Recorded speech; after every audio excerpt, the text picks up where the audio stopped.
Cinderella পরীর জাদুর সোনা রূপার রাস্তা। অনেকদিন আগের কথা, পরীরাজ্য থেকে সিন্ড্রেলা পরী পৃথিবীতে নেমে আসে একটা বিশেষ উদ্দেশ্যে। এসে তার ব্যাগ থেকে একটা সোনার টুকরো পৃথিবীতে ফেলে, আর সেখান থেকে বেরিয়ে আসে সোনার পরী। তারপর একটা রূপার টুকরো সে পৃথিবীতে ফেলে, সেখান থেকে বেরিয়ে আসে একটা রূপার পরী। তখন সিন্ড্রেলা পরী সোনার পরী আর রূপার পরীকে বলে, তোমাদেরকে পৃথিবীতে আনা হয়েছে একটা বিশেষ উদ্দেশ্যে, যেন তোমরা মানুষের মধ্যে কে ভালো কে মন্দ তার তফাৎ বের করো, আর তারপর আমি তাদেরকে পুরস্কৃত করতে পারি অথবা শাস্তি দিতে পারি। ঠিক আছে সিন্ড্রেলা পরী, আপনি যেমনটা বলবেন আমরা তেমনটা করব। তারপর সোনার পরী ও রূপার পরী মিলে তাদের সামনে একটা সোনার রাস্তা আর একটা রূপার রাস্তা প্রকট করে, আর সেই রাস্তা পাহারা দিতে থাকে। আর সিন্ড্রেলা পরী পরীরাজ্যে ফিরে যায়। বন্ধুরা, তোমরা যারা যারা গল্পটি দেখছো তোমাদের নাম কমেন্টে লিখে জানাও, আমরা নেক্সট গল্প তোমাদের নাম দিয়ে বানাবো। তখনই সেখানে দুইটা মেয়ে আসে, ওদের নাম ছিল রাবেয়া ও আয়েশা। রাবেয়া ছিল খুবই সুন্দর আর বুদ্ধিমতী মেয়ে, ওর মনে কোনো লোভ ছিল না। আয়েশা ভালো হলেও ওর মনে একটু লোভ চলে আসে মাঝে মাঝে। যখন রাবেয়া ও আয়েশা সেই পথে আসছিল, ওদের তখন কিছু বিশেষ কাজের দরকার ছিল। ওরা যখন হঠাৎ করে ওদের সামনে সোনা রূপার রাস্তা দেখতে পায়, তখন ওরা অবাক হয়ে দাঁড়িয়ে যায়। রাবেয়া বলে, আরে আয়েশা দেখো, এখানে সোনা রূপার দুইটা রাস্তা আছে, জঙ্গলে তো এর আগে এমন কোনো রাস্তা দেখিনি। হ্যাঁ, আমিও তো দেখিনি রাবেয়া, এগুলো কোথা থেকে এলো? তখনই সেখানে সোনা রূপার পরী প্রকট হয় আর বলে, এই যে মেয়েরা, তোমরা এখানে কেন এসেছো? জঙ্গলে কি দরকারে এসেছো? রাবেয়া বলে, আমরা আমাদের বাবা মায়ের জন্য জড়িবুটি ওষুধই নিতে এসেছি। আমাদের বাবা মা অসুস্থ, তো তাই জঙ্গলের বিশেষ জড়িবুটি পাতা আমাদেরকে সংগ্রহ করে নিয়ে যেতে হবে। আচ্ছা, তাহলে তোমাদের আমরা দুটো অপশন দিচ্ছি। সোনার পরী বলল, আমার এই সোনার রাস্তা দিয়ে গেলে তোমরা জড়িবুটি তো পাবে না, কিন্তু ধন সম্পদ, অনেক টাকা পয়সা যা প্রয়োজন তা পাবে। তখন রূপার পরী বলল, আমার রাস্তা দিয়ে গেলে টাকা পয়সা ধন দৌলত সোনা রূপা রত্ন কিছুই পাবে না, কিন্তু অনেক জড়িবুটি পাবে যা তোমার বাবা মায়ের চিকিৎসার জন্য ব্যবহার করতে পারবে। এবার তোমরাই ভাবো তোমরা কি নেবে। তখন রাবেয়া বলল, আমি তো ভেবেই নিয়েছি, আমি জড়িবুটি নিতে এসেছি, আমি আমার বাবা মায়ের জন্য জড়িবুটি নেব। রূপার পরী, আপনার রাস্তা দিয়ে গেলে কি আমি সত্যি সত্যি জড়িবুটি পাবো? হ্যাঁ হ্যাঁ, অবশ্যই পাবে। আয়েশা বলল, এই রাবেয়া, তুই কি বোকা যে বাবা মায়ের জন্য এখন জড়িবুটি নিতে হবে? এই সুযোগ কেউ হাতছাড়া করে? আমরা সোনার রাস্তা দিয়ে গেলে তো অনেক সোনা পাবো, ধন দৌলত পাবো, আমরা তো অনেক ধনী হয়ে যেতে পারি। শুন, তুই যা ইচ্ছা কর, আমি তো সোনার রাস্তা দিয়ে যাব, আমি গেলাম। তারপর সেখান দিয়ে রাবেয়া রূপার রাস্তায় যেতে থাকে, আর অন্যদিকে আয়েশা সোনার রাস্তা দিয়ে যেতে থাকে। আয়েশা সোনার রাস্তা দিয়ে গিয়ে একটু আগেই দেখে একটা বিশাল সোনার বাড়ি। সেই বাড়ির ভেতরে সোনা, রূপা, হিরে, রত্ন কোনো কিছুরই কমতি ছিল না। তারপর সেগুলো বড় একটা পোটলায় বেঁধে আয়েশা সেখান থেকে বেরিয়ে আসে আর গ্রামে ফিরে যায়। অন্যদিকে রাবেয়া যায় রূপার রাস্তায়, আর সেখানে অনেক জড়িবুটির ঔষধি গাছ দেখতে পায়। গ্রামের মানুষজন অনেক রোগে শোকে আক্রান্ত ছিল। রাবেয়া সবার কথা চিন্তা করে সেখান থেকে অনেক অনেক জড়িবুটি নেয়, আর সেগুলো নিয়ে খুশি মনে গ্রামে ফিরে আসে। বাড়ি এসে বাবা মায়ের জন্য সেই জড়িবুটির চিকিৎসা শুরু করে। শুধু তাই নয়, গ্রামবাসী যারা যারা অসুস্থ ছিল তাদের সবার জন্য জড়িবুটি নিয়ে আসে, আর তাদের সবাইকে সুস্থ করার জন্য বাড়ি বাড়ি গিয়ে সেই জড়িবুটি দিয়ে আসে। অন্যদিকে আয়েশা ধন সম্পদ সোনা রূপা টাকা পয়সা পেয়ে আর নিজের বাড়িতেই ফিরল না, নিজের জন্য একটা আলিশান বাংলো কিনে নিল। অসুস্থ বাবা মায়ের কথা একদম ভুলে গেল। সেখানে মজা মাস্তি পার্টি আনন্দ সবকিছুতে মেতে উঠল। অন্যদিকে রাবেয়া আয়েশার বাবা মাকেও সেই জড়িবুটি দিয়ে আসলো আর তাদেরও খুব খেয়াল রাখলো। এইভাবেই দিন কাটছিল। রাবেয়া যখন গ্রামবাসীর জন্য জড়িবুটির দরকার হতো তখন আবারও সেই রূপার রাস্তায় চলে যেত আর রূপার পরীর অনুমতি নিয়ে সেখান থেকে জড়িবুটি নিয়ে আসতো। অন্যদিকে আয়েশা করতো তার উল্টো।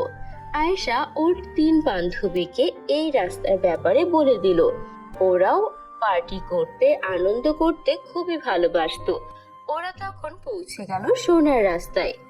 আরে এই রাস্তার কথাই তো আমাদেরকে আয়েশা বলেছিল, এখান দিয়ে গেলেই আমরা ধন সম্পদের মালিক হয়ে যাব। চল চল আমরা এখান দিয়ে যাই। তারপর ওরা 3 জন সেই রাস্তা দিয়ে বেরিয়ে পড়লো আর সেখান থেকে ব্যাগ ভর্তি করে সোনা রূপা হিরে নিয়ে আসলো। আর এনে ওরাও অনেক ধনী হয়ে গেল। কিন্তু গ্রামের কোনো মানুষকে ওরা কোনো প্রকার সাহায্য করলো না। একদিন ওদের বাড়ির সামনে দিয়ে একজন ভিক্ষুক যাচ্ছিল। দেখ দেখ এই ভিখারিটা আমাদের বাড়ির সামনে দিয়ে যাচ্ছে, কত বড় দুঃসাহস! চল এই ভিখারিটার পা ভেঙে দেই। তখন আয়েশা আর ওর 3 বান্ধবী মিলে সেই ভিখারিটাকে মারতে লাগলো আর ভিখারিটা অনেক কান্না করছিল। তখনই আকাশ থেকে নেমে এলো সিন্ড্রেলা পরী। থামো তোমরা, তোমাদের লোভ এত বড় পর্যায়ে চলে গিয়েছিল যে তোমরা সোনার রাস্তা দিয়ে বারবার গিয়ে ধন সম্পদের পাহাড় করে ফেলেছো, কিন্তু তোমাদের মনে একটা ভিখিরির জন্য সামান্য মায়া নেই। তোমাদের বাড়ির সামনে দিয়ে গিয়েছে বলে তাকে এভাবে প্রহার করছো। অন্যদিকে রাবেয়াকে দেখো, ওর মনে কোনো লোভ নেই। গ্রামবাসীর জন্য কতবার জড়িবুটি নিয়ে এসেছে, একবারের জন্য সোনার রাস্তা দিয়ে যায়নি। কত অভাব অনটনে দিন পার করেছে, তারপরও বাবা মাকে ভুলে যায়নি।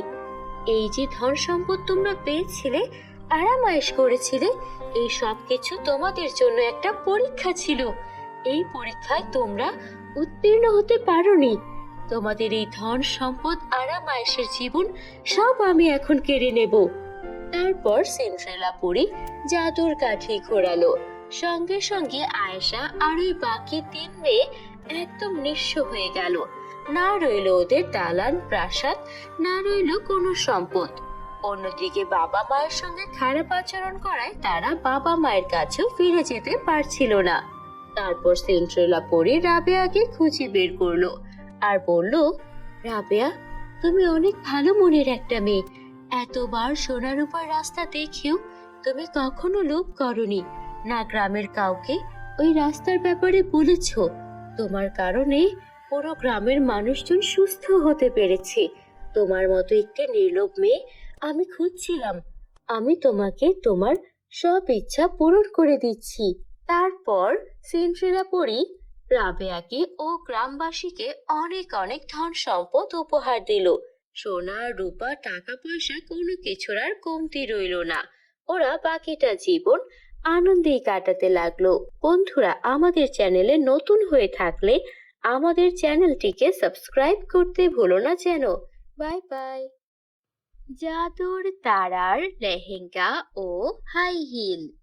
অনেক দিন আগের কথা, চন্দ্রপুর নামের একটা গ্রাম ছিল।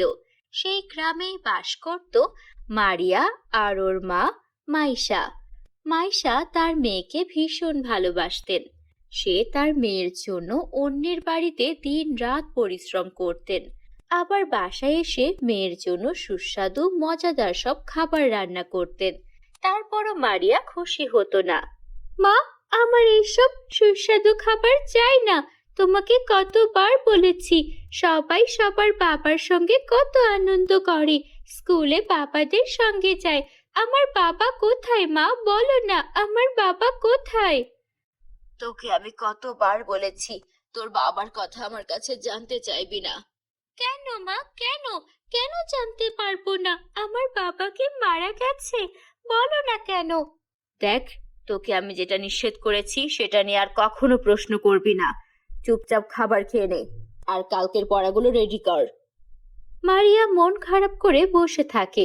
ওর মায়ের কাছে যতবার ওর বাবার কথা জিজ্ঞেস করেছে, ওর মা ততবারই সেই প্রশ্ন এড়িয়ে গিয়েছে।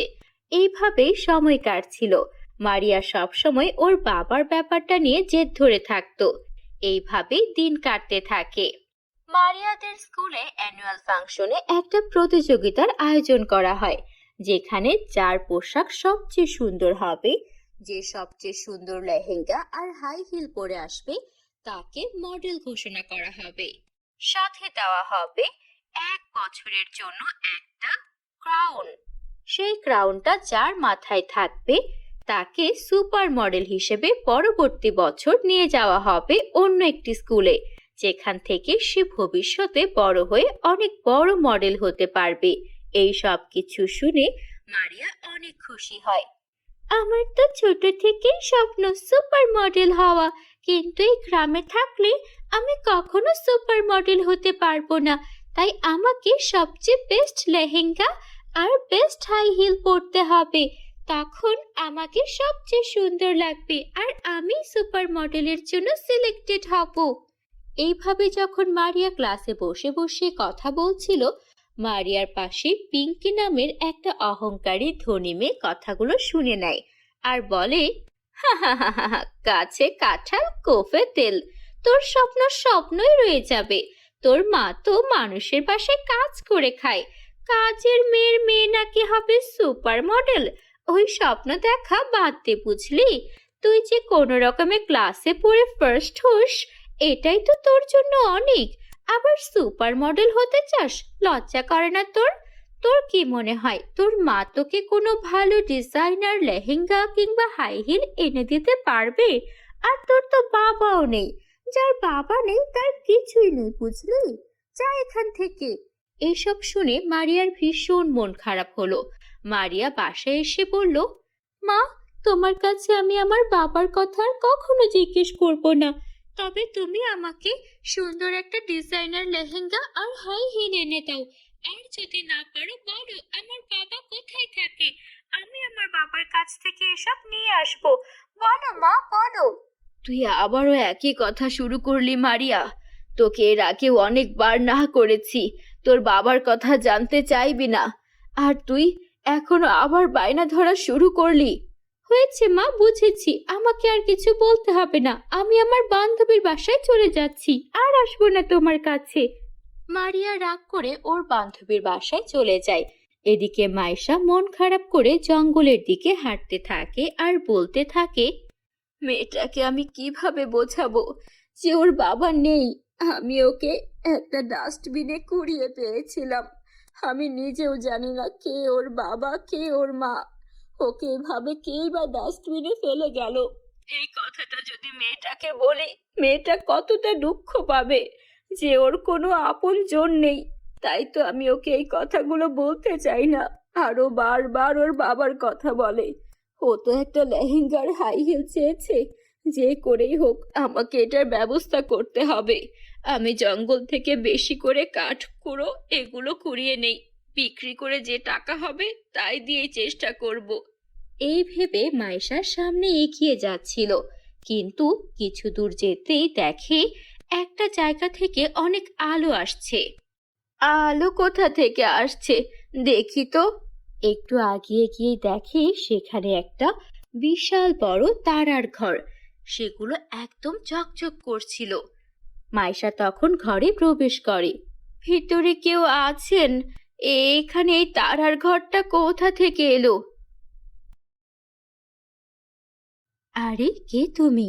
তুমি এই ঘরটা কিভাবে দেখলে? আমি হচ্ছি তারার পরী। এই ঘরে সবাই প্রবেশ করতে পারে না। ভালো মানুষ ছাড়া কেউ এই ঘর চোখেই দেখে না। তার মানে তুমি নিশ্চয়ই ভালো মানুষ। তোমার ইচ্ছা পূরণ হবে। বলো তোমার জীবনে কি ইচ্ছা? তারপর মাইশা তার জীবনের সব ঘটনা পরীকে বলল। পরী বলল, তোমার সব সমস্যার সমাধান তো করবই, তার আগে তোমার মেয়েকেও বুঝতে হবে সে তার মায়ের সঙ্গে এভাবে খারাপ আচরণ করতে পারে না। তুমি আমার এখানে আগামী 3 দিন থাকবে।